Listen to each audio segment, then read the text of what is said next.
Is my computer. Good. Right. Hang on. I seem to be missing something. Right. Okay. First of all, thank you for inviting me to speak.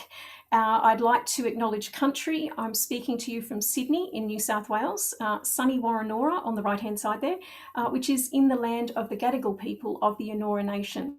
I pay my respect to their elders, past, present and emerging, and extend that respect to other Aboriginal people and Torres Strait Islanders who may be attending today. I also recognise the various traditional lands on which those of you listening are located and acknowledge their custodians too.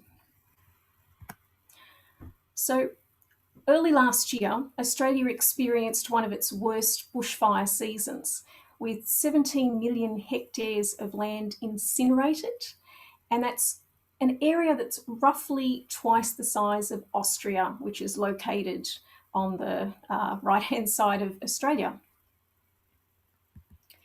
So we watched helplessly throughout our Christmas. We didn't really have Christmas holidays, even though we were off for 6 weeks, because what we were doing was we were watching the news broadcasts, we were watching our phone apps that had where all the fires were located, and we could just see that fires were coming closer and closer to more homes. They were damaging more of our bush. They were killing billions of animals, and they were displacing others. Thousands of homes were destroyed. The air was not safe to breathe for weeks, and it was catastrophic. It was traumatizing for the nation to experience. And in all of this, Greta Thunberg's words rang really clearly in my head at that time. And what she'd said is, act as if your house is on fire. Because frankly, it is. And Australians really could identify with that at that particular time.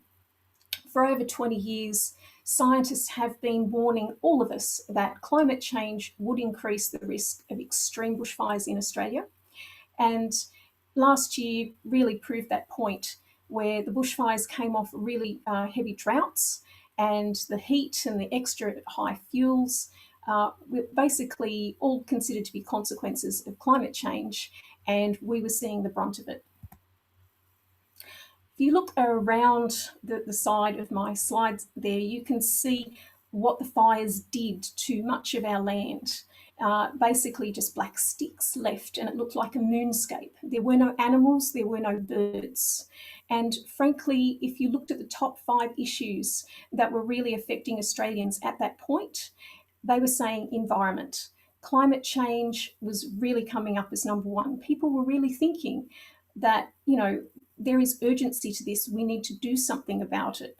And while debate has raged around the country about whether climate change is real still, and I'm a scientist, right? So that type of debate is really grating after 20 years of proof that, environment was there. Not only was it on this survey, but it was a case of when you were in a cafe and you were talking to friends and family, you're talking to anybody, they were all concerned about climate change and they wanted to do something about it. Healthcare and cost of living rated next, and the economy further down, and unemployment really wasn't an issue because we didn't have that many issues with unemployment at that stage. Now, emergencies stimulate innovation. And Einstein has said that in the midst of every crisis lies great opportunity, which honestly, you're not thinking at the particular time when you're in the middle of the emergency. But the Australian bushfire disasters was a big catalyst for innovation. We were using satellites to help our fire crews work out where to go, how to save houses, where to deploy their resources. We were using drones to help find our wildlife and also feed our wildlife. We've never really had to put lots of food in drones and use them to actually find wildlife out in desolate areas and provide them with sustenance to get them through this sort of devastation.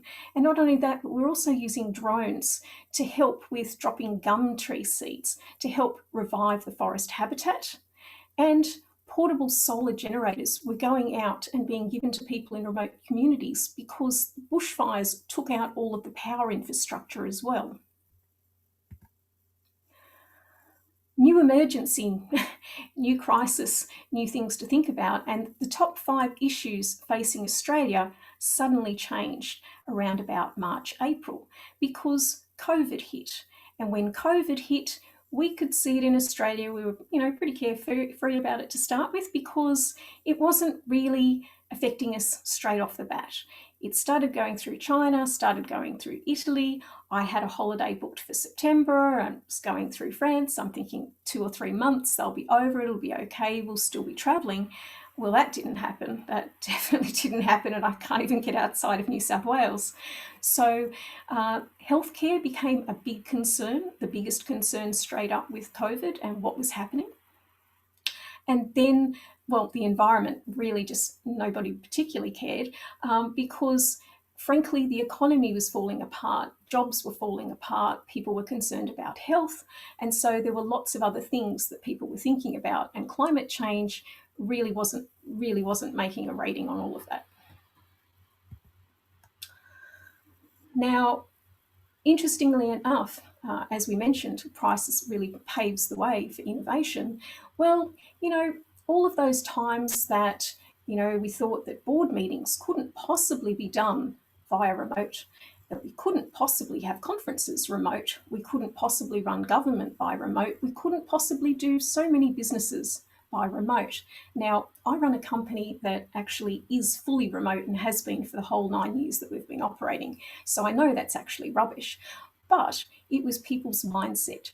And as soon as we started closing borders, as soon as we started making people stay at home, then all of a sudden, all of these things were possible. And COVID actually accelerated innovation and things that you could do with innovation. So now, we put a ring around Australia and effectively no one can get in and no one can get out, if you haven't already heard that one. We don't go on boats anymore. We don't go on planes. And, heck, I have a car. I pretty much hardly drive it these days.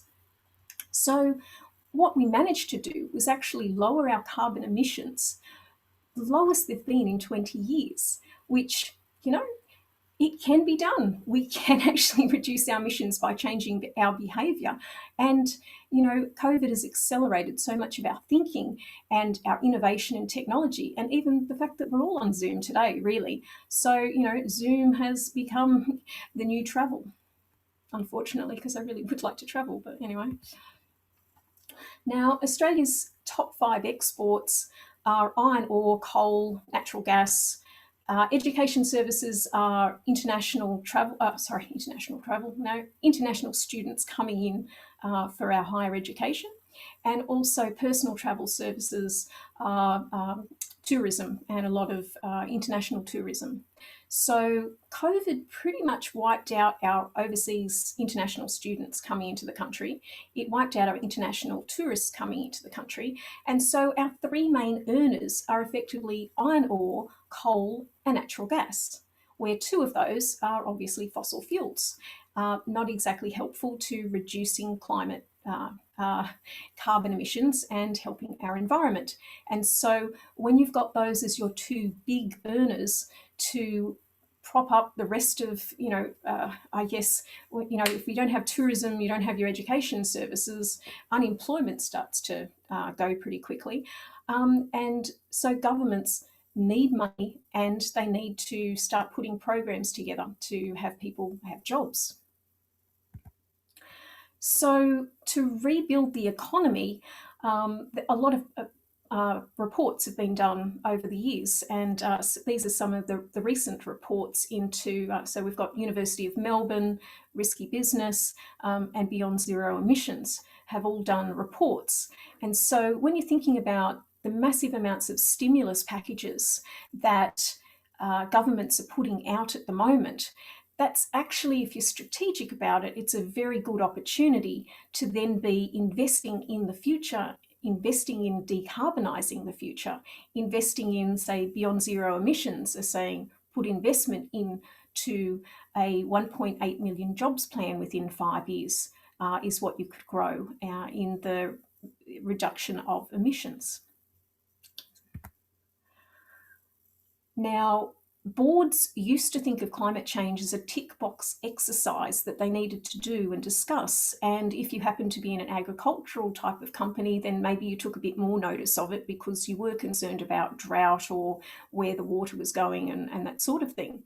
But now we're actually finding corporates are leading the way in a lot of Australia, and they're putting their money where their mouth is, particularly if you take Mike Cannon-Brookes from Atlassian, who has actually is a very strong advocate for solar power in the country, as well as being an innovator himself with Atlassian as a business.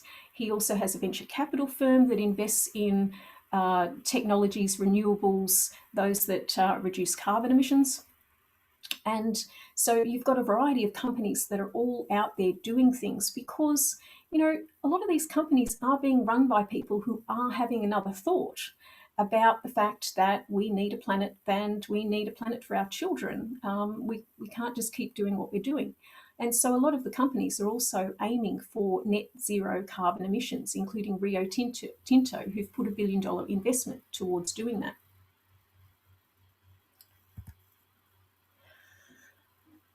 When it comes to climate innovation, Australia has quite a strong track record in solar.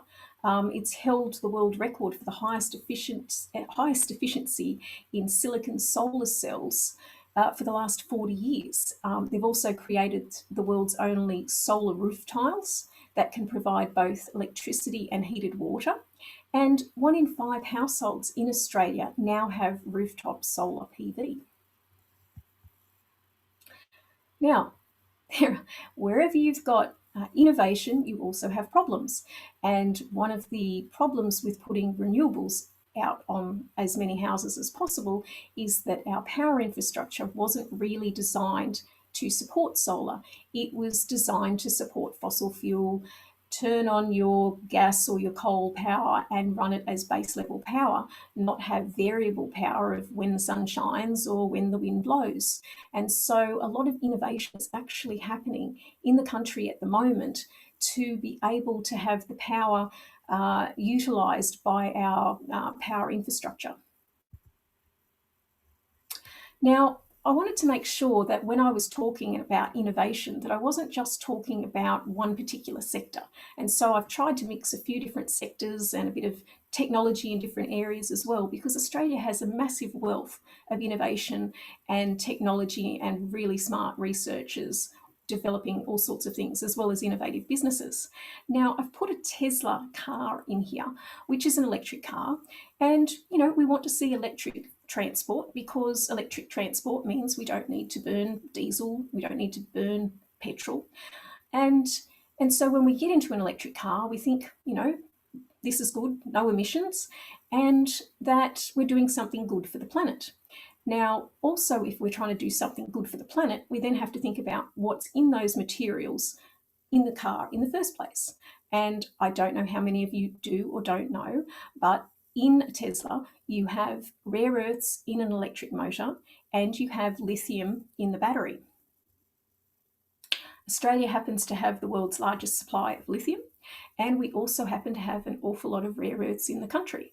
So we don't just need to do iron ore, coal and gas. We can actually be in the renewable area all the way from the beginning of the supply chain.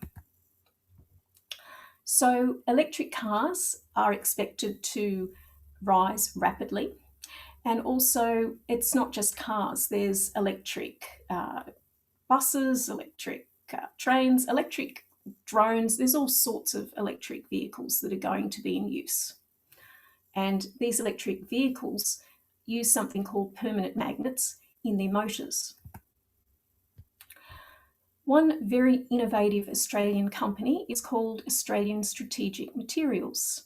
And since we were doing a bit of climate change, a bit of supply chain, I thought what I would do is actually put one of the supply chains on here for you, because ASM is in a lot of this supply chain. And so supply chain for taking a rare earth all the way through to an electric vehicle is you obviously have to dig it up first. You then concentrate it and you turn it into an oxide. You then turn the oxide into a metal. The metals then go to make permanent magnets. Permanent magnets are what you need in an electric motor, and you need an electric motor to put it into an electric vehicle of any description. Now, traditionally, at the moment in Australia, we dig up the ore and we might concentrate it, and we may make it into an oxide in Australia, or we just send it overseas as a concentrate, which is low value. It's not high knowledge jobs. It's the dig it up, send it overseas mentality. For ASM, they are going to take it all the way through to making metal themselves and partnering up with others to make magnets. And so they're going to be in the full spectrum. And when you think innovation, mining doesn't necessarily come top of mind. But in this particular case, the method that they've developed to actually take the rare earth out of the rock and turn it into the oxide is very innovative and is less harmful to the environment than what you may, if you Google rare earths and look it up. Then the processes of old were quite harmful to the environment. This is much nicer. And also they're going to do metallization, and that metallization process, turning oxide to metal, will actually use 70% less energy than what is currently used by the current process, and it will also use less harmful chemicals than the current process does. So I'd also like to, I've got a very pretty picture of cows here. And the reason I have a pretty picture of cows is because we have a lot of agriculture. We have a lot of beef in Australia, if you haven't already, if you're not already aware of that. And cows actually contribute quite a lot to carbon emissions. And so our research agency, our national research agency called the CSIRO, has been doing research for quite a long time into supplements for cattle from seaweed. And basically, it reduces their carbon emissions by 80%. And when you think about the fact that agriculture in our country is actually contributes towards 16% of our carbon emissions, having something that reduces the carbon emissions by 80% is important. So I thought that was a good example to make sure I brought to you. This one I like as well, which is called AMSL Aero. And basically what you can see there is the beginnings of an autonomous drone, and we have care flight. And care flight are about doctors going out and getting patients from remote areas and regions. And so they'll be able to do it using less carbon emissions because the drone is powered by electric motors. You won't need a pilot in there because it'll be autonomously piloted. So you'll just have the doctor and the patient in there. And also 30% of the components in there are made by Carbon Fibre, a company in Australia that is also very innovative. So you've got lots of partners working together to be able to make these type of new technologies and use them for new applications. For me, like I said, the bushfires were quite concerning for all of us, and I wanted to act in January of the year, just like everybody else wanted to do something and felt quite powerless as to what to do. I set up a website called Climate Action Australia, and I put information on there that was very easy to find, and it was more coming from a business and a technology viewpoint. It has very easy reports and information to understand for more of a business person. It gives you information on how what's going on, how to do something about it at a personal level, how to do something about it from a business level, and it also covers innovation in the climate change, reducing carbon emissions space. So there's examples of companies from Australia and what they're doing in the carbon emissions space, so different technologies they've come up with, and also international. And finally, I showed you the Moonscape before, and the Moonscape really scared me. I went out to the Blue Mountains that used to be, the area that I went to used to be quite green and lush. And when I saw it, it looked like that earlier picture of the Moonscape. And it was really frightening because I thought, are we ever going to see bush back in this area again when so much of our bush had gone? And I was pleased to see many months later, after much rain in the country, that growth was coming back. And so the leaves, sorry, are not on the ends of the tree. They're actually all the way up the tree, which was, it was really inspiring. It was fantastic. And so we've had two big crises in the last year, and collaboration and innovation have really come to the forefront. And I think that change is what we need. And the crisis allows us to change faster. Thank you. Thanks so much, Nat. Are you okay? I've just talked myself stupid all day. You're right. Thank you. Thank you. Thank you so much. Yeah, for that really insightful presentation.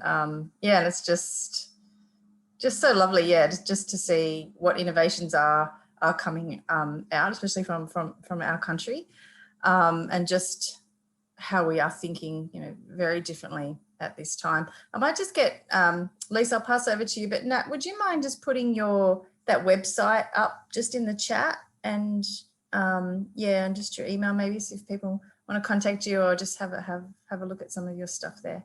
Over to you, Lisa. So yeah, my question is now, do we have some questions from the audience, or do we have 10 more minutes for discussion? So for me it was really interesting, because we did not talk before this, yeah. So, and it's really interesting that you exactly addressed the topics I was briefly addressing in my introduction. So obviously we have all around the world the same issues when it comes to climate change, yeah. So with maybe different consequences, that's for sure, yeah. Yeah, with the food supply chain especially, this is one of the major topics we have to deal with right now. So we also have a very interesting cooperation with GIZ. This is a German development company, in terms of a company. It's from the government. So that we help to improve global agricultural supply chains, and we are doing a research with Africa right now. So that's quite interesting.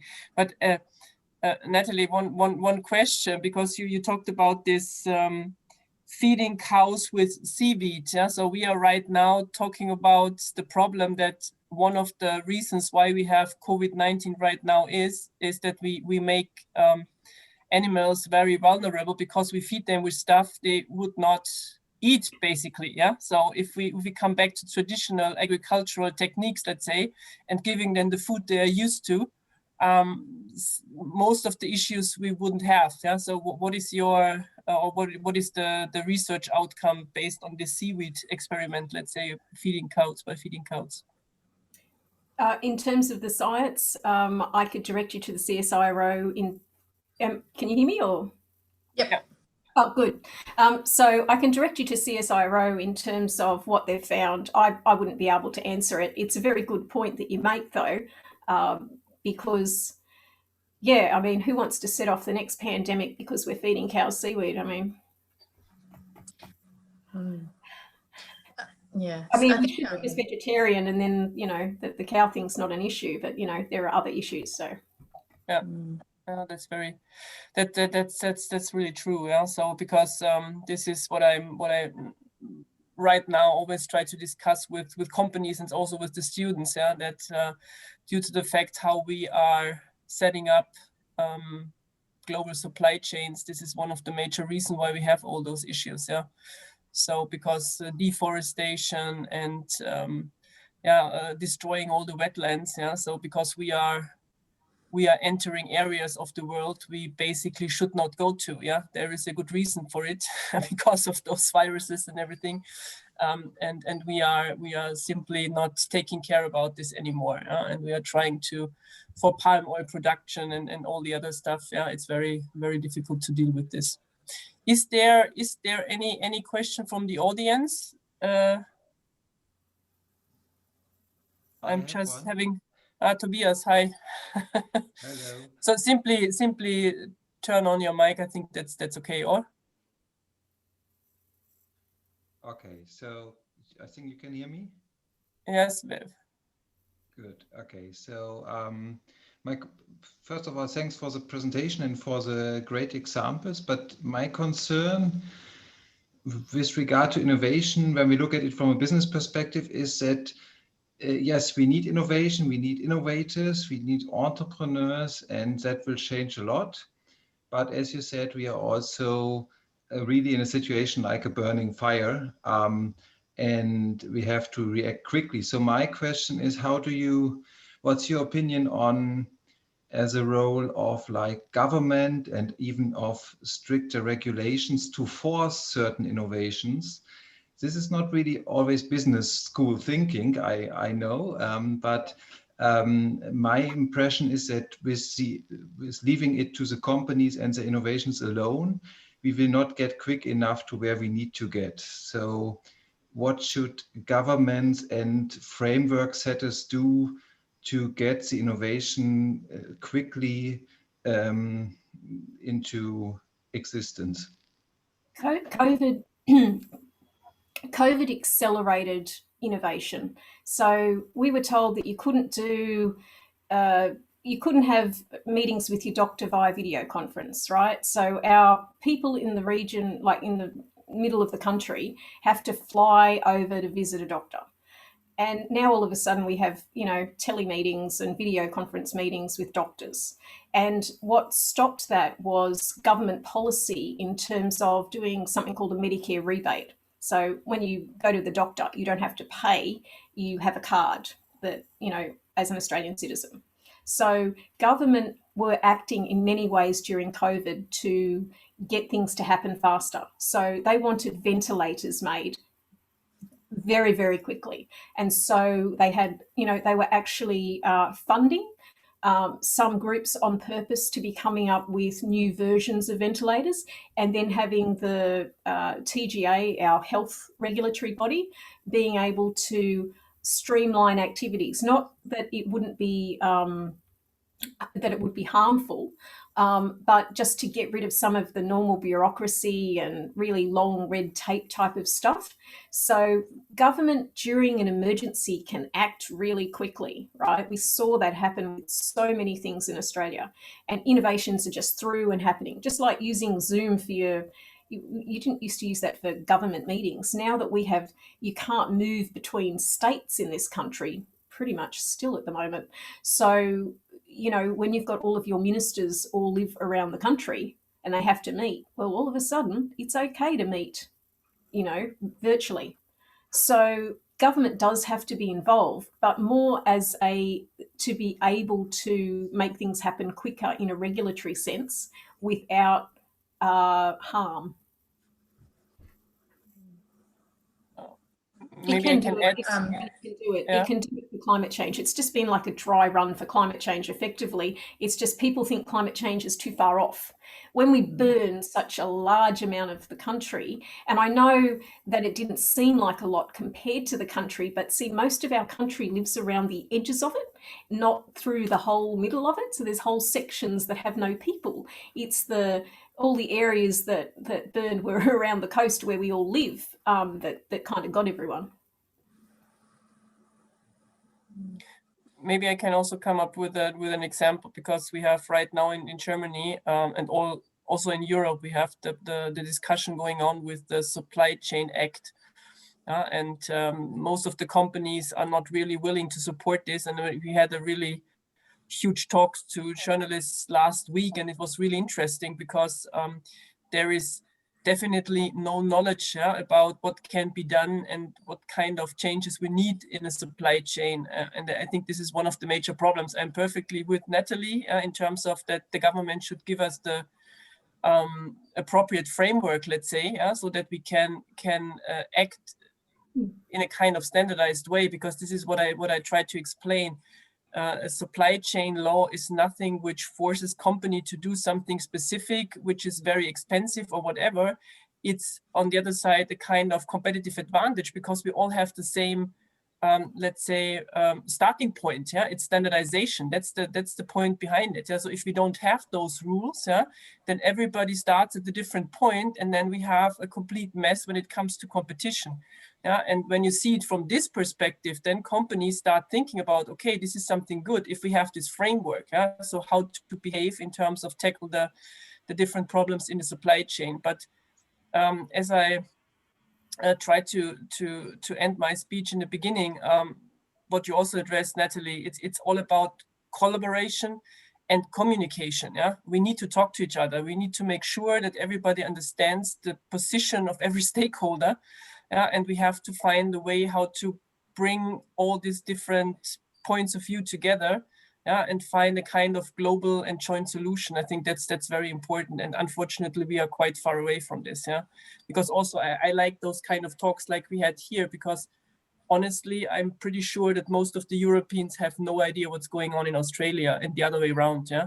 So we need this understanding, yeah, of the different situations around the world, and we need a kind of global understanding of climate change, of CSR, of ecological problems, whatever. Yeah. So this, I think that's one of our major tasks also from the research point of view. Yeah, that we have to provide some solutions here too.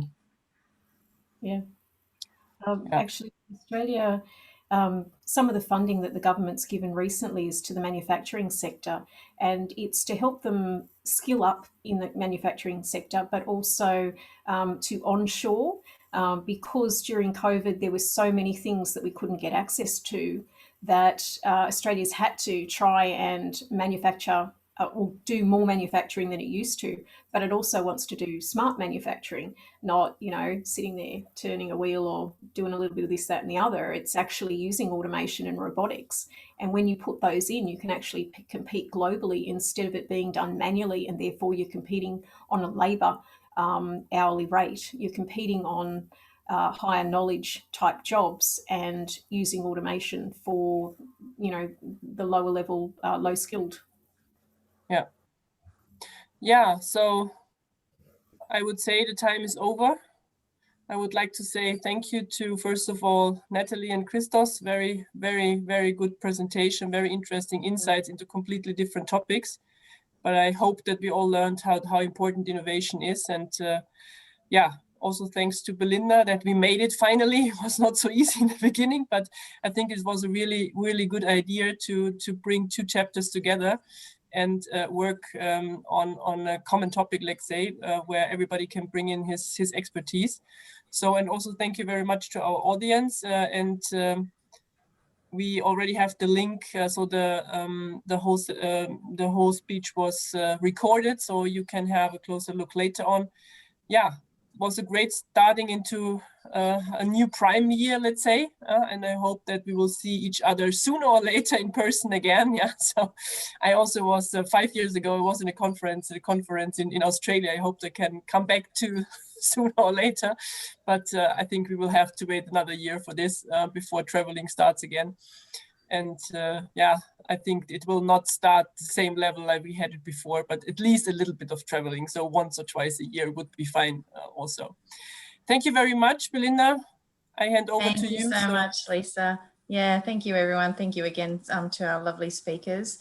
And I hope that the recorded conversation is played in our classrooms. I think it's really important that our students get to listen to our speakers, and we have this conversation in all our classes. There probably isn't a single thing we don't teach or go through our day that we can't talk about this really important topic. So yeah, I really look forward to showing the recording in my class, and and then lots of other classes. It's a really important topic. So thank you so much. Perfect. Thank you. Bye. Yeah. Bye, everyone.